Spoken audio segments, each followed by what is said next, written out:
नमस्कार दोस्तों, मैं सुनील अमृत यूजीसी नेट गोल्ड में आप सभी का स्वागत करता हूं। हम लोग पढ़ रहे हैं यूजीसी नेट पेपर वन और पेपर वन में हम लोगों ने यूनिट वन स्टार्ट की है। इसमें आपकी 10 यूनिट आएगी और 10 में से एक यूनिट हमने स्टार्ट कर चुके हैं। इससे पहले मैं आपकी यूजीसी नेट पेपर वन का सारा सिलेबस भी आप लोगों के सामने शेयर कर चुका हूँ। उसकी भी एक वीडियो आ चुकी है और ये आपकी इससे पहले भी एक वीडियो आई है आपकी कुछ की यूनिट वन की पेपर वन को लेकर पहली जो यूनिट थी या पहली जो क्लास थी वो आपकी आ चुकी थी। आज ये आपकी दूसरी क्लास रहेगी। यदि आप लोगों ने वो क्लास नहीं देखी तो पहले उसको भी देख लें, उसके बाद फिर इस क्लास को देखें भाई, ठीक है। चलिए तो करते हैं आज की क्लास को स्टार्ट। इस क्लास में हमको पढ़ना है शिक्षण के स्तर। शिक्षण के कौन कौन से स्तर रहेंगे और उसकी कौन कौन सी विशेषताएं होंगी, उन सब के बारे में बात करेंगे, ठीक है। तो शिक्षण के स्तर कौन कौन से हैं उसके बारे में बात करेंगे। इसके अलावा शिक्षण को लेकर किस तरह के क्वेश्चन एग्जाम में आते हैं जो है वे भी आपको मैं इसमें कराऊंगा, ठीक है। एमसीक्यू भी इसमें लेकर आएंगे। इसके बाद ये दूसरी क्लास रहेगी और इसके बाद आपका जो है इसमें एमसीक्यू हम लोग आपको कराएंगे, ठीक है। तो लगभग जो है 50 से 60 क्वेश्चन जो है पीवाईक्यू के बीच में मैं लेकर आपके आऊंगा। यदि आप लोगों ने हमारे यूट्यूब चैनल को सब्सक्राइब नहीं किया है तो प्लीज़ हमारे यूट्यूब चैनल को सब्सक्राइब अवश्य कर लें और वीडियो को लाइक तथा शेयर जरूर कर दे करें, ठीक है। चलिए जी, तो करते हैं स्टार्ट। देखते हैं आज शिक्षण के स्तर को। तो शिक्षण के स्तर की अगर हम बात करें तो शिक्षण के 3 स्तर होते हैं। शिक्षण के 3 स्तर होते हैं जो विद्यार्थियों की मानसिक परिपक्वता और अधिगम की गहराई पर आधारित होती है। यानी कुल मिलाकर जो है बच्चों की मानसिक स्थिति, इसके अलावा उनके जो कॉन्फिडेंस होता है, इसके अलावा उनकी जो सीखने की जो क्षमता होती है उस पर ये आधारित होते हैं। इन्हीं को कहा जाता है क्या, शिक्षण के स्तर। तो कौन कौन से रहेंगे? नंबर 1 पर आप लोगों ने सुना होगा स्मरण स्तर। स्मरण मतलब मेमोरी लेवल, यानी कि याद करने वाला स्तर भी इसको कहा जा सकता है। कौन सा भाई? याद करने वाला स्तर भी इसको कहा जा सकता है, ठीक है। तो देखिए इसमें सबसे पहले क्या करेंगे, प्रारंभिक स्तर का शिक्षण, ठीक है। प्रारंभिक स्तर का जो शिक्षण होता है वो कैसा होता है? केवल जानकारी देना या याद करवाना इसका मुख्य उद्देश्य होता है। जैसे मान लो आपने पढ़ा होगा ना कक्षा 1 में, ठीक है, जो है ए बी सी डी वगैरह, ठीक है, ए या बी या सी या डी, ठीक है, अक्षरों का ज्ञान करवाते हैं। तो कुल मिलाकर जो सबसे पहला प्राथमिक स्तर जो होता है शिक्षण का वो होता है जानकारी देना, किसी चीज के बारे में जानकारी देना, किसी चीज के बारे में बताना। जैसे मान लो मैंने आपको ये बेंच स्टार्ट किया, मंथन के नाम से आपका जो है यूजीसी नेट का ये बेंच स्टार्ट किया गया और इसमें मैंने सबसे पहले आपको किस बात की जानकारी दी?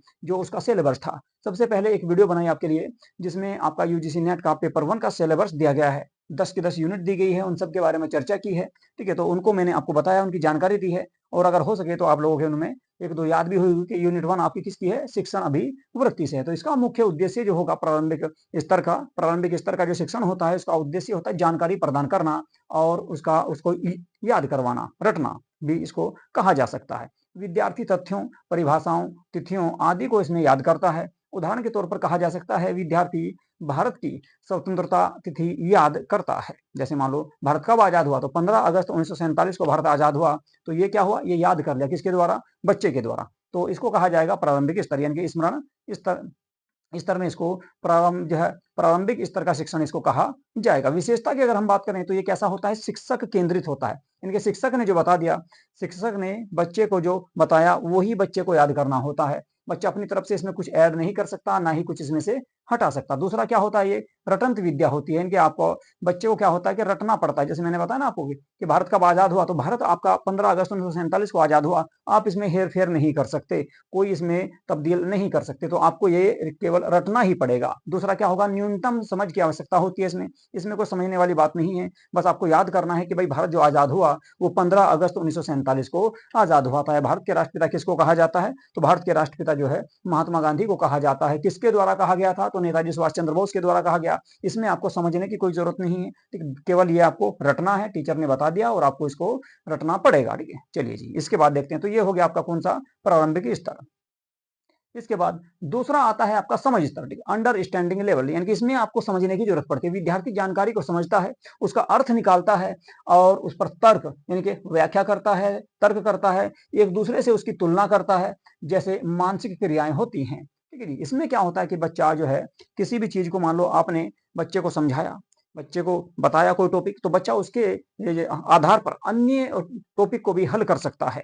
अन्य तर्क निकाल सकता है, उसकी व्याख्या कर सकता है, दूसरे से उसकी तुलना कर सकता है, दूसरे से उसकी तुलना भी कर सकता है। कुल मिलाकर इसमें क्या होगा, मस्तिष्क लगाना पड़ेगा, यानी कि मानसिक क्रियाएं की जाती हैं। उदाहरण के तौर पर कह सकते हैं गुरुत्वाकर्षण के सिद्धांत को समझना और उदाहरण देना। जैसे छात्र की सक्रिय भागीदारी होगी, इसमें विशेषता क्या क्या रहेगी, इसमें विशेषता रहेगी भाई एक तो आपकी कि छात्र की जो है सक्रिय भागीदारी इसमें, अरे एक मिनट भाई, पेन तो लिया ही नहीं है, चलिए जी पेन ले लेते हैं। तो इसमें क्या होगा कि छात्र की भागीदारी सक्रिय होगी, एक्टिव होकर बच्चा जो है इसमें सीखने का प्रयास करता है। क्या करता है बच्चा, इसमें एक्टिव होकर सीखने का प्रयास करता है, इनकी सक्रिय भागीदारी होगी, ठीक है। कुल मिलाकर हिस्सेदारी लेगा। दूसरा, शिक्षण में संवाद और प्रश्नोत्तर की भूमिका भी होती है। शिक्षण में क्या होगा, पढ़ाने में एग्जाम्पल दिए जाएंगे, थ्योरी दी जाएगी, ठीक है, संवाद होगा, ठीक है, वाद विवाद होंगे, इसके अलावा प्रश्नोत्तर यानी कि प्रश्न किए जाएंगे, फिर उसके उत्तर भी दिए जाएंगे। तो कुल मिलाकर आपका संवाद और प्रश्नोत्तर की भूमिका इसमें होती है। दूसरा क्या रहता है, इसमें शिक्षक का मार्गदर्शक होता है, यानी कि टीचर जो है वो आपका इसमें, ठीक है, टीचर जो है, ठीक है, इसमें सर्वे सर्वा नहीं होता, केवल मार्ग देता है, बच्चे को एक दिशा दिखाता है, बच्चे को एक दिशा दिखाने का प्रयास करता है अध्यापक इसमें। तो इसमें केवल आपका क्या होगा, शिक्षक एक मार्गदर्शक के रूप में अपनी भूमिका निभाता है। जबकि मुख्य भूमिका में कौन होगा, तो मुख्य भूमिका में होगा छात्र, ठीक है, उसी की सक्रिय भागीदारी होती है, वही उसमें तुलना करता है, तर्क करता है, व्याख्या करता है, प्रश्न पूछता है। टीचर केवल उसको जो है एक आपकी राह दिखाने का प्रयास करता है, एक मार्ग दिखाने का राह कर जो है प्रयास करता है, ठीक है जी। तो ये हो जाएगा कौन सा, समझ स्तर। देखिए प्रारंभिक स्तर जो था उसमें आपका क्या था कि टीचर केंद्र में था, ठीक है, वो अध्यापक केंद्रित होती है। लेकिन आपका समझ स्तर जो रहेगा वो आपका छात्र केंद्रित होगा, यानी कि टीचर केवल आपका उसमें मार्गदर्शक की भूमिका निभाएगा और छात्र की मुख्य उसमें भूमिका होगी। दोनों में ये अंतर इसमें किया जा सकता है। इसके बाद विचारात्मक स्तर, विचारात्मक स्तर ये ये आपका तीसरा स्तर है। रिफ्लेक्टिव लेवल भी इसको कहा जाता है अंग्रेजी में। तो उच्च स्तरीय, मैं इसको पेन ले लेता हूं पहले में। तो उच्च स्तरीय सोच और गहन विश्लेषण पर आधारित होता है, यानी कुल मिलाकर बच्चे को क्या होता है, सोचना पड़ता है, उच्च स्तर का, हाई लेवल का सोचता है, हाई लेवल का सोचा जाएगा इसमें। और गहन यानी कि गहराई से अध्ययन करेगा। गहन विश्लेषण का मतलब होता है गहराई से अध्ययन करना। तो कुल मिलाकर बच्चा इसमें क्या करेगा, गहराई से विश्लेषण करेगा। इसके अलावा विद्यार्थी समस्याओं का समाधान करता है और नए विचार उत्पन्न करता है, यानी कुल मिलाकर नई नई खोजें करता है, नई नई विचारधारा लेकर आता है। कोई समस्या है तो उस समस्या को अनेक प्रकार से हल करने का प्रयास करता है। एग्जाम्पल कहा जा सकता है सामाजिक समस्याएं, जैसे मान लो समाज में कोई समस्या है तो उसका समाधान निकालने हेतु बहुत सारे विकल्प सुझाए जा सकते हैं, बहुत सारे विकल्प उसमें दिए जा सकते हैं। विशेषता की अगर बात करें तो स्वतंत्र चिंतन और रचनात्मकता इसमें देखने को मिलती है। इनके स्वतंत्र यानी बच्चा जो है स्वतंत्र होकर, आजाद होकर पूरी तरह से किसी चीज के बारे में सोचता है, चिंतन करता है, विचार करता है और जो है क्रिएटिविटी करता है, उसमें रचनात्मकता भी उसमें आती है। इनके नए नए इनोवेशन, नई नई खोज, नए नए विकल्प लेकर वो जो है टीचर के सामने या फिर जो है समाज के सामने लेकर आता है, इसमें ऐसा कहा जा सकता है। इसके बाद शिक्षक सहायक एवं उत्प्रेरक की भूमिका निभाता है। टीचर क्या करता है इसमें, केवल एक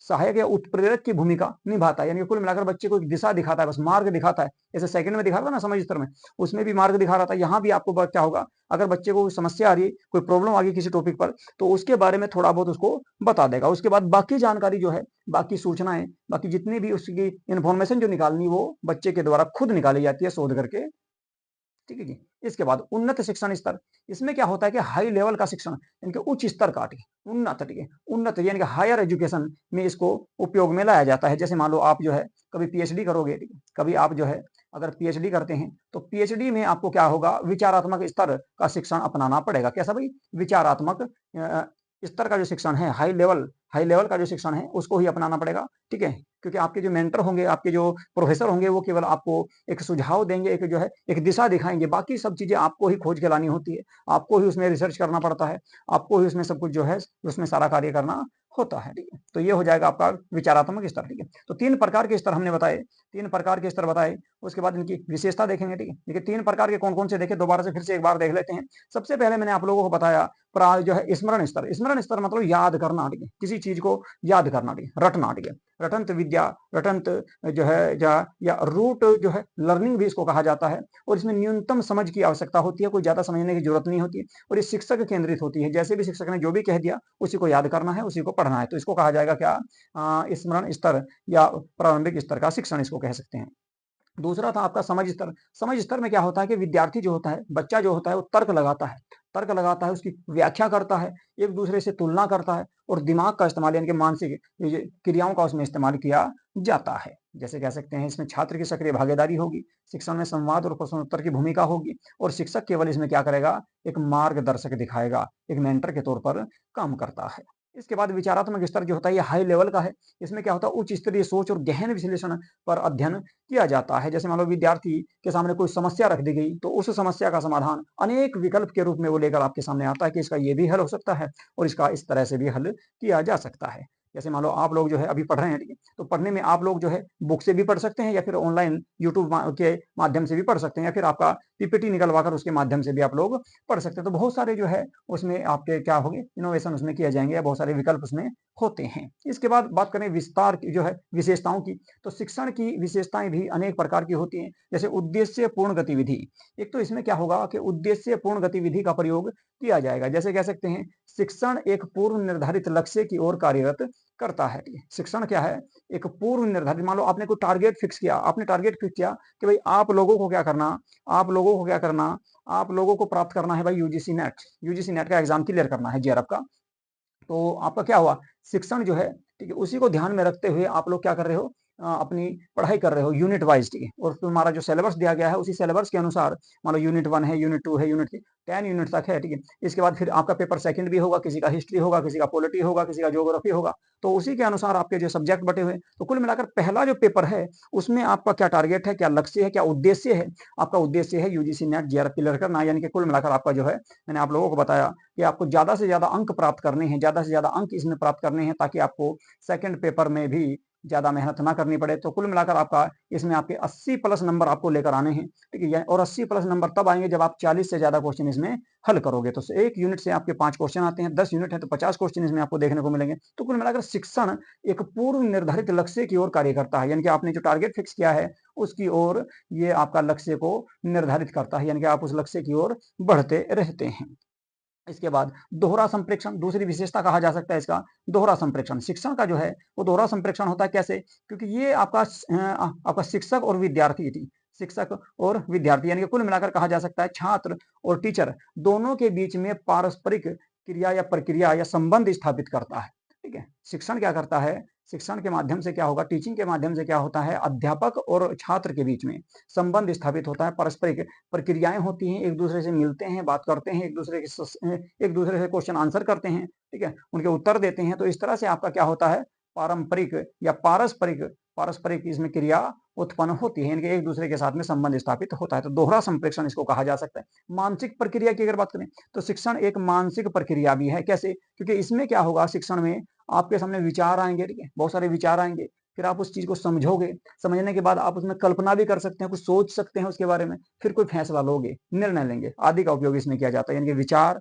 समझ, कल्पना और निर्णय आदि का उपयोग इसमें करके आप लोग जो है किसी समस्या का समाधान करने का प्रयास करते हो या कोई भी रिसर्च करने का इसमें प्रयास करोगे। दूसरा क्या है, शिक्षण एक सामाजिक प्रक्रिया भी है। सामाजिक प्रक्रिया कैसे है, शिक्षा समाज की आवश्यकताओं के अनुसार दी जाती है। मान लो समाज में अभी हाल फिलहाल में मान लो, ठीक है, अभी फिलहाल कंप्यूटर का दौर चल रहा है, कंप्यूटर का दौर चल रहा है और आपका एग्जाम भी ऑनलाइन होता है, वो भी कंप्यूटर पे होता है, तो कंप्यूटर की शिक्षा मिलनी जरूरी है। इनके कुल मिलाकर कहा जा सकता है जो है शिक्षा जो है समाज की आवश्यकताएं, जिस प्रकार से आवश्यकताएं हैं आज के टाइम में आप लोग देखते हो कि कोई फॉर्म भरना हो तो वो भी ऑनलाइन भरा जाता है, एडमिट कार्ड निकालना हो तो वो भी ऑनलाइन निकाला जाता है। तो कुल मिलाकर आप कह सकते हो कि आईटी का या आईसीटी का बहुत बड़ा योगदान है आज के समय शिक्षा में, ठीक है, या समाज की आवश्यकताओं में, जो सामाजिक जो प्रक्रियाएं हैं उनमें भी कंप्यूटर का अति महत्वपूर्ण योगदान है। तो कुल मिलाकर कहा जा सकता है शिक्षा समाज की आवश्यकताओं के अनुसार प्रदान की जाती है। इसके बाद अगली विशेषता दी गई है गतिशील प्रक्रिया। गतिशील प्रक्रिया की अगर हम बात करें तो शिक्षण जो है, शिक्षण प्रक्रिया जो है परिस्थितियों के अनुसार बदलती रहती है। जैसे आपने देखा होगा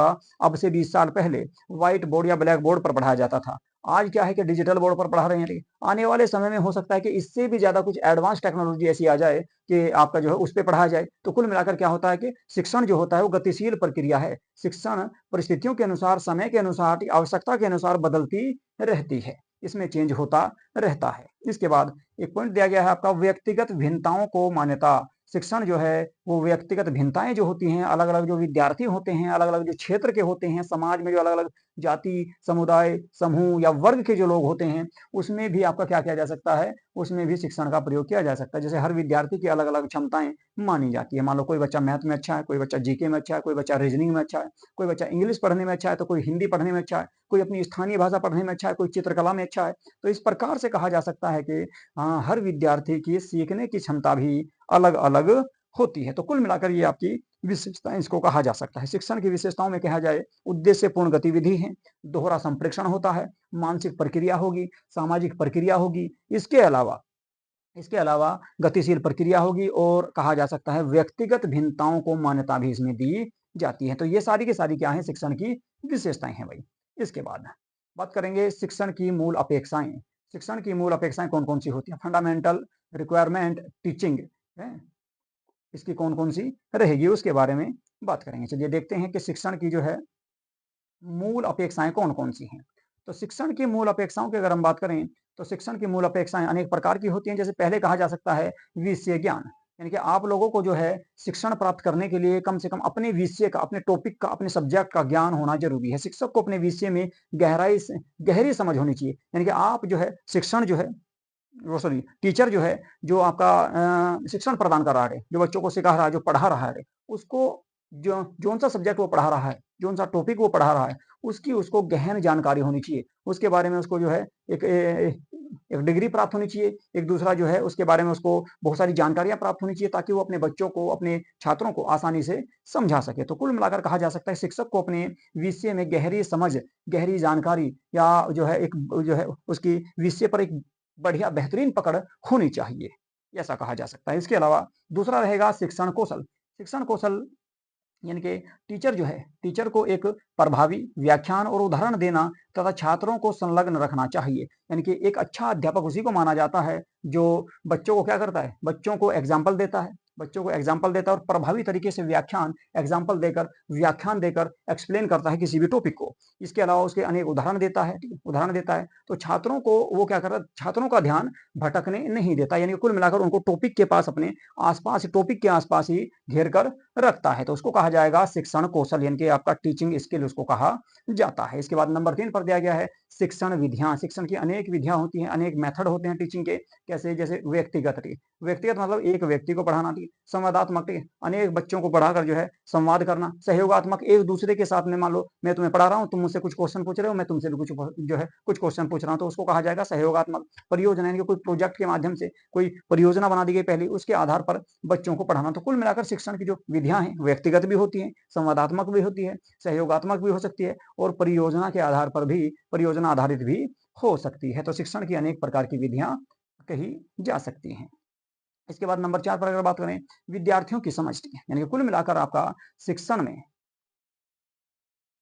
विद्यार्थियों की समझ का भी एक महत्वपूर्ण योगदान होता है। उनकी मानसिक अवस्था, सीखने की शैली और ज़रूरतों को जानना। यानी कि एक अध्यापक को जो है, एक टीचर को अपने बच्चों की मानसिक स्थिति, इसके अलावा उनकी जो अवस्था, उनकी जो आयु होती है, इनके अलावा सीखने की जो उनकी शैली होती है, सीखने की जो कला होती है और ज़रूरत आदि को जानना चाहिए। मान लो मैं आप लोगों को पढ़ा रहा हूँ और आप लोगों को ज़रूरत है यूजीसी नेट पेपर 1 के लिए, यूनिट 1 की, ठीक है, और मैं पढ़ा रहा हूँ आपको जो है पेपर 2 की या हिस्ट्री की यूनिट 2, ठीक है, यूनिट 2 पढ़ा रहा हूँ या यूनिट 3 पढ़ा रहा हूँ या उसके बारे में बात कर रहा हूँ, जबकि आपको जरूरत है पेपर 1 की, पेपर 1 में भी यूनिट 1 की, ठीक है, जबकि मैं आपको पढ़ा रहा हूँ कोई अन्य यूनिट, कोई जो है अन्य टॉपिक को पढ़ा रहा हूँ, तो वो आपका क्या होगा, वो आपका अच्छा शिक्षण नहीं कहलाया जाएगा। अच्छा शिक्षण वही होगा जिसकी आवश्यकता है, बच्चों को जिस चीज की जरूरत है उस चीज को जो है, या उनकी जो मानसिक अवस्था के अनुसार, ठीक है, जिस चीज की उनको जरूरत है वही टॉपिक, वही चीजें उनको पढ़ाई जानी चाहिए और ताकि वे आसानी से समझ भी सकें। तो सीखने की शैली, यानी कि बच्चों के अंदर एक सीखने की शैली उत्पन्न करनी चाहिए ताकि वे अपने टॉपिक को, अपने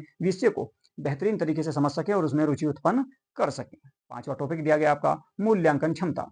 मूल्यांकन क्षमता भी शिक्षण का एक महत्वपूर्ण आपका टॉपिक रहेगा। इसमें कहा जा सकता है सीखने के परिणामों का मूल्यांकन करने की दक्षता, यानी कि जब आपने बच्चों को कुछ सिखाया, पूरे साल पढ़ाया, उसके बाद आप उसमें क्या कर सकते हैं, उन बच्चों का मूल्यांकन कर सकते हैं, उनका टेस्ट ले सकते हैं, उनका पेपर ले सकते हैं, उनका एग्जाम करा सकते हैं, छमाही करा सकते हैं, तिमाही करा सकते हैं, पूरे 1 साल का भी वार्षिक भी करा सकते हैं। तो मूल्यांकन क्षमता इसमें शामिल रहेगी आपकी। इसके अलावा बात कर सकते हैं, नंबर 6 पर दिया गया आपका नैतिकता और पेशेवर आचरण।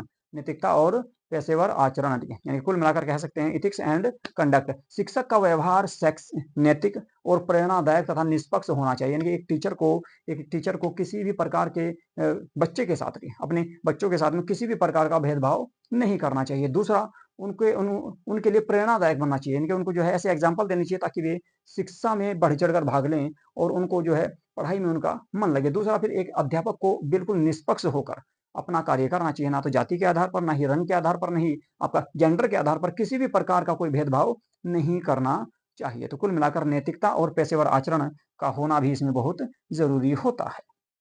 ठीक है जी, तो इसके बाद बात करेंगे निष्कर्ष की। निष्कर्ष में अगर हम बात करें तो शिक्षण केवल एक जानकारी देने की प्रक्रिया नहीं है, बल्कि यह विद्यार्थियों के संपूर्ण विकास की कुंजी है।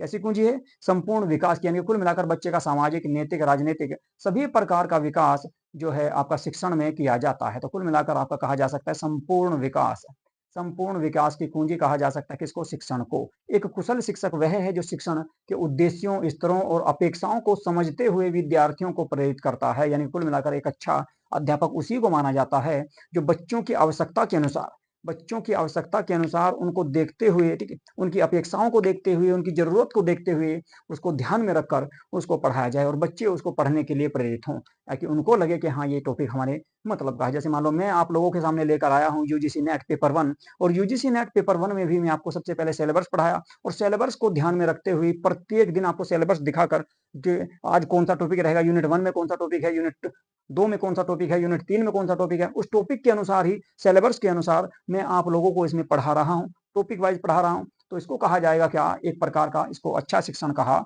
जा सकता है। ठीक है, क्योंकि आप लोग वही चीजें पढ़ रहे हैं जिस चीज की आपको जरूरत है, जो आपके एग्जाम में आएगा, जो आपके सिलेबस में दिया गया है, यूजीसी नेट के द्वारा जो सिलेबस में दिया गया है वही टॉपिक आप लोग पढ़ रहे हैं। उससे बाहर आप लोगों को मैं कुछ भी नहीं पढ़ा रहा हूं। तो इसको कहा जाएगा क्या? एक जो है अच्छा शिक्षण इसको कहा जाएगा। तो कुल मिलाकर शिक्षण केवल जानकारी देने की प्रक्रिया ही नहीं है, बल्कि विद्यार्थियों के संपूर्ण विकास, यानी कि कुल मिलाकर उसका सामाजिक, राजनीतिक और नैतिक, ठीक है, सभी प्रकार का विकास, उसका बौद्धिक विकास, सामाजिक विकास, राजनीतिक विकास, शारीरिक विकास, सभी प्रकार का विकास किया जाता है किसके द्वारा? शिक्षण के द्वारा किया जाता है। और एक कुशल शिक्षक उसको माना जाता है जो शिक्षण के उद्देश्यों, स्तरों और अपेक्षाओं को समझते हुए विद्यार्थियों को प्रेरित करता है। यानी कुल मिलाकर उनके टॉपिक के अनुसार, उनके एग्जाम के अनुसार, उनकी परीक्षाओं के माध्यम से जो है उनके सिलेबस के अनुसार बच्चों को पढ़ाता है और उन बच्चों का भी पढ़ने में मन लगता है, रुचि लगती है, रुचि करके वे बच्चे उसमें को उस टॉपिक को पढ़ते हैं। तो उसको कहा जाएगा क्या? एक अच्छा या कुशल शिक्षक। ठीक है, तो ये था भाई आज का आपका टॉपिक। ठीक है, तो कल जो हम देखेंगे, ठीक है, कल की जो क्लास में रहेगा, हमने जो अभी पढ़ा है, ठीक है, यूनिट 1 का हमने पहला टॉपिक पढ़ा अभी केवल, ठीक है, यूनिट 1 का केवल पहला टॉपिक मैंने आप लोगों को पढ़ा है। यूनिट 1 का पहला टॉपिक आपका पूरा हो चुका है। ठीक है, और इसके जितने भी आपके पीवाईक्यू होंगे वे सारे के सारे मैं इसमें अभी आपको कराऊंगा। ठीक है, तो अगली क्लास में आपका क्या कराया जाएगा? अगली क्लास में मैं इसके पीवाईक्यू आपके कराऊंगा। ठीक है, तो आपका जो यूनिट 1 में सबसे पहला जो टॉपिक था वो टॉपिक हम लोग पूरा कंप्लीट कर चुके हैं। देखो अभी दिखा रहा हूं मैं आपको कौन सा टॉपिक था आपका। ठीक है, तो यूनिट 1 में सबसे पहला टॉपिक था आपका शिक्षण की अवधारणाएं। ये सबसे पहली क्लास में देखा, उद्देश्य और शिक्षण के स्तर। ठीक है, शिक्षण के स्तर, ये 3 टॉपिक आपके इसमें देखे। इसके अलावा मूल अपेक्षाएं भी दी गई हैं। ठीक है, तो कुल मिलाकर शिक्षण की अवधारणाएं और शिक्षण के उद्देश्य मैंने आपको पहली क्लास में कराए थे। आज जो दूसरी क्लास है इसमें शिक्षण का स्तर आपको पढ़ाया है, शिक्षण का स्तर पढ़ाया, यानी कि इसमें स्मरण शक्ति पढ़ाई, समझ शक्ति जो है समझ स्तर पढ़ाया है। इसके अलावा विचारात्मक स्तर भी आप लोगों को बता दिया है। इसके अलावा शिक्षण की विशेषताएं भी मैंने आपको बताई है और मूल अपेक्षाओं के बारे में भी हमने चर्चा की और उसके बाद निष्कर्ष भी हमने देख लिया। तो कुल मिलाकर आपका अगर मैं बात करूं आपके सामने, तो टॉपिक 1 जो था हमारा, ठीक है, इकाई 1 में 6 टॉपिक आपके दिए गए हैं। ये आपका सिलेबस है। इकाई 1 का पहला सिलेबस जो है, इकाई 1 का एक टोटल सिलेबस दिया गया है आपका। इसमें 6 टॉपिक आपके दिए गए हैं और 6 टॉपिक में से आपका पहला टॉपिक मैंने आप लोगों का इसमें कंप्लीट करा दिया है। ये वाला टॉपिक आपका कंप्लीट हो चुका है। इसकी आपकी 2 क्लासें हैं और लगभग 3 इसके एमसीक्यू में आपको कराऊंगा। 25-25 क्वेश्चन के 75 क्वेश्चन मैं आपके इसमें कराने वाला हूं। ठीक है, तो कल की जो क्लास रहेगी वो क्लास रहेगी आपका शिक्षण की अवधारणा या शिक्षण अवधारणाएं, उद्देश्य और शिक्षण स्तर से संबंधित एमसीक्यू जो क्वेश्चन होंगे। ठीक है, एमसीक्यू क्वेश्चन जो होंगे वे सारे के सारे क्वेश्चन हम लोग करने का प्रयास करेंगे। ठीक है, चलिए तो आज की क्लास को यहीं पे करेंगे समाप्त। नमस्कार। यदि आप लोगों ने हमारे यूट्यूब चैनल को सब्सक्राइब नहीं किया है, प्लीज हमारे यूट्यूब चैनल को सब्सक्राइब अवश्य कर लें और वीडियो को लाइक तथा शेयर जरूर कर दिया करो। ठीक है, चलिए जी।